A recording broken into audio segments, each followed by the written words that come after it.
Ryan Leaf covers college football and NFL analyst for Westwood One. Also contributes to Good Morning Football, the former number 2 overall pick in the NFL draft in 1998, joining us on the program. If you were playing today, the edge rusher that would make you the most nervous would be who? Max Crosby. Just plain and simple, the motor that guy has. He never comes off the field. He never stops in the running game, chasing guys down, getting after the quarterback. Always just like a little gnat, poking and prodding and making things worse out on the football field. I love him. I have a little, soft spot in my heart for him because of what he's been through and how he's come out of it. And it's just, I love watching that young man compete. And he's my favorite defensive player as an edge rusher out there right now. Why don't we focus on hurries or pressures more than sacks? Because I think I could get 8 pressures. I could get 1 sack. Yeah. I want my guy in the backfield always reminding you better hurry up. You better make a decision. Not just the 1 sack. As a former quarterback, would you be more concerned about 8 pressures or a guy with 1 sack? Well, the thing about it is that anytime you're working with your offensive linemen, sacks are a huge statistic in terms of what goes on their collective resume as a unit. It's like if you were to, step out of bounds a half a yard behind the line of scrimmage, they would absolutely undress you in film on Monday because that cost us a sack, Leaf, mentality. So sacks are an important number for players out there, but you're exactly right. I mean, if you can live in the backfield, statistics are such a huge part of winning these awards. Like, he had, 27 sacks or something like that, or that's the reason he was Defensive Player of the Year. There are a lot of players that are presenting a lot of problems for offensive linemen and offensive schemers this year that aren't necessarily getting guys on the ground in the backfield, but are there every single play. Why is scoring down in the NFL? I think it's the CBA. I do. I think it is the limitation of practices, preseason games, all the things that go into it. I just think we've had a real slowdown. What I do think over the last 9 weeks of the season or so, I think we're going to see an uptick. And I think we're going to start seeing some more points scored, more offensive performances, and some better quarterback play from the elite guys moving forward. Yeah, but we've had over 60 quarterbacks attempt to pass, and we're 9 weeks in, Ryan. That's the injury part of it. And I also think that has a big thing to do with the CBA that was changed in terms of these soft tissue injuries. I mean, guys are just getting banged up more and more because I don't think they're used to getting hit. My wife and I were watching the game last night, and we saw a guy's helmet. I think it was Tyson Bagent's when he hit the ground. It just how much it moved. The guys don't lock it up. Like I looked at my wife. I said that thing on me was like such locked up. Like you could shake my face mask like that, and my head wasn't moving inside it. These guys' helmets just pop off like nothing anymore. They don't wear pads anywhere. They got the pants up above their knees. I mean, it doesn't surprise me that guys are banged up, and now quarterbacks, the backups in particular, are going to have to step up and play. I'm trying to figure out Bryce Young, and I'm curious what would be your line of demarcation of now is when I know who he's going to be. Because if I'm going to use the same reference points, analogies, then I have to do it with C.J. Stroud. So if I'm comfortable with C.J. Stroud's going to be a star, am I comfortable in saying Bryce Young is not going to be a star? I don't think so. I mean, also we're pretty much a prisoner of the moment when it comes to the NFL from week to week because just over 10 days ago, C.J. Stroud was being beaten by Bryce Young, right? And then what C.J. Stroud goes out and does last week in terms of breaking the record, 470 yards, 5 touchdown passes, and with that big comeback win, the juxtaposition is so drastic.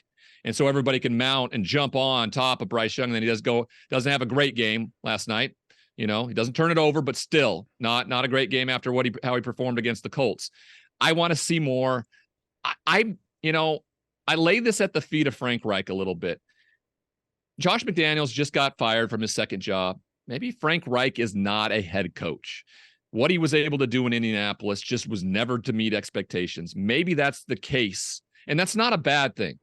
Great coordinators don't necessarily need to turn out to be great head coaches, and unfortunately, we see that happen from time to time. But I want to see a full year in this offense. The size thing for me was always an issue. the offense has to be catered to him much more differently. He has to have easy throws, ones he can identify, and they need to use motion. They're just not using the motion to allow things to space out and give him more of an opportunity. And so I think they're doing him a disservice there as well.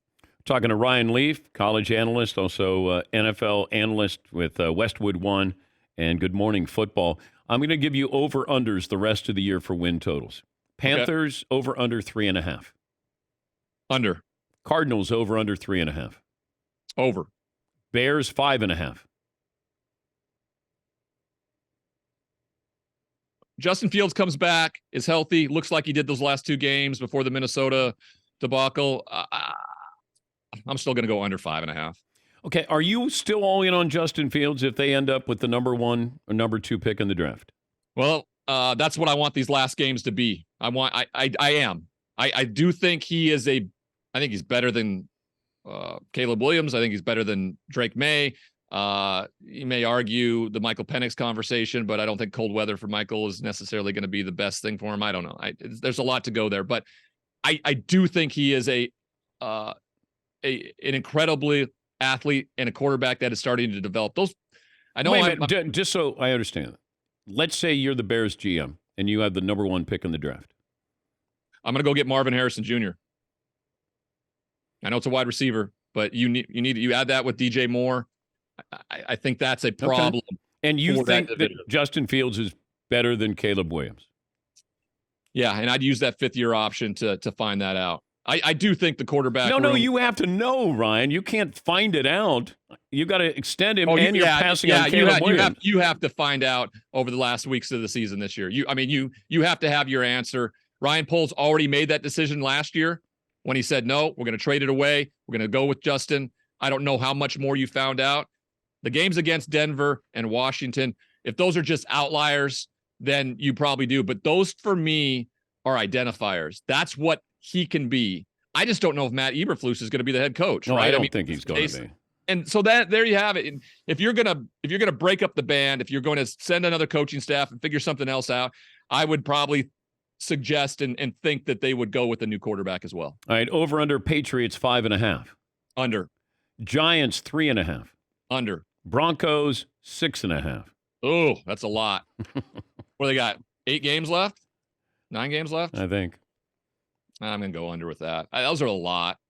Those are teams that aren't going to be around for the playoffs, so they're not going to be the teams that, have chances to win those games down the stretch. All right. What do you think what do you think will happen to Jim Harbaugh in Michigan? I don't know what I've been doing with this. I haven't really looked into it, like how much of it is real and how much of it is not. I haven't cared, and I don't know if that's more of a slight on me than it is on my attention to college football right now. Sign stealing doesn't bother you? No, the way they did it, I think I've said this before. I think it's just they were more clever. They worked harder. They had a plan in place. I will say this: Jim Harbaugh, of course, was my backup quarterback in San Diego my second and third year, and I've never been around a guy that's more competitive than Jim Harbaugh. More competitive. He would want to win at every single thing. So it doesn't surprise me that if this is true, that there was this elaborate sign stealing scheme that existed, because that dude wants to win at everything. Give me an example of was he annoying to be around? You know what? He wasn't, because I was rather annoying as a competitive guy my whole life. I had to win too at everything, and I had a bad attitude when I would lose, and so him and I kind of got along. And what was funny was when we were competing my third year, when they had brought him in and I was hurt my whole second year, they let us fight it out to be the starter again, because no one expected me to be the starter again in year 3. And we went and competed like crazy. And in that Atlanta game, the third preseason game, I started 9 for 9 with a touchdown pass. And I remember after that game, sitting in the locker next to him, he looked at me and he's like, we went to war, we competed, you won. And then he just put his hand behind my back and started coaching me up and supported me. He taught me how to be a professional. By the time I had blown it all in San Diego, when I got down to Tampa and Dallas, I was an actual teammate and a professional. I just wasn't as talented. I had hurt my wrist. I wasn't the guy to be a starter anymore, but I knew I had to be a professional quarterback. And I owe that to Jim Harbaugh and the support and the competition he gave me to try to win that job in year 3. I'm going to guess your social lives would have been different in San Diego, you and Harbaugh. Yeah, they were pretty different. But, that second year, I fell into a relationship with what I thought was going to solve everything, was to date and to marry the most beautiful and popular former Charger cheerleader. Because everybody would love Ryan Leaf, right? They love her. Instead they looked at her like, what is wrong with that woman? She must be nuts to go and be with that guy. So that backfired on me too. So I was pretty much a homebody by that time. My rookie year was where I was like, Playboy Mansion, all over the place and stuff like that. By year 2 and 3, when Harbaugh showed up, I was pretty settled down. What happened at the Playboy Mansion? A lot of great things. What? Can you be vague with me? Well, the parties where the women came painted, when they went through the whole process of painting on the outfits. Were we at the Playboy Mansion at the same time? We may have been. I don't know. I went there on a paint night, and I just remember the Dom triplets were there. So all I remember, and yeah, we might have been there. I was there. I was there 3 separate times. Oh, okay. And they're fond memories. That's all I can say about it. I mean, I was 22 years old. I somehow was given millions of dollars. I don't think I was very handsome, but the millions of dollars made me seem more handsome, I think, in a lot of senses. But anyway, there'll be memorable times for me to remember, especially with you here, Dan, on the show. I remember Drew Carey was there, and Salami from the White Shadow. I remember. What? Pauly Shore. Pauly Shore was there. I think he was always there, wasn't he? Yeah, he may have lived there. He lived in the cages with the peacocks and stuff outside the grotto. But I was just really in awe. The kid from Montana, the redneck hick from Montana, was just kind of like, is this real? And I had 2 of my boys with me who came from Montana too, like the original Entourage feel to it. And we were just in awe. We show up on the Sunset Strip and go to the Sky Bar and Dublin's, and it was just like, I should have known that, like, I wasn't long for the spotlight when I was just like, this is crazy fun, good stuff. Let's go. Great to talk to you as always. Have a great weekend. My best to your wife, and we'll talk to you soon. You bet. Good to see you. Sorry I couldn't be there in person. We'll see you next time. Yep. Another Meat Friday. We'll wait for you. Ryan Leaf, college football NFL analyst for Westwood One, also NFL Network. He was on Good Morning Football.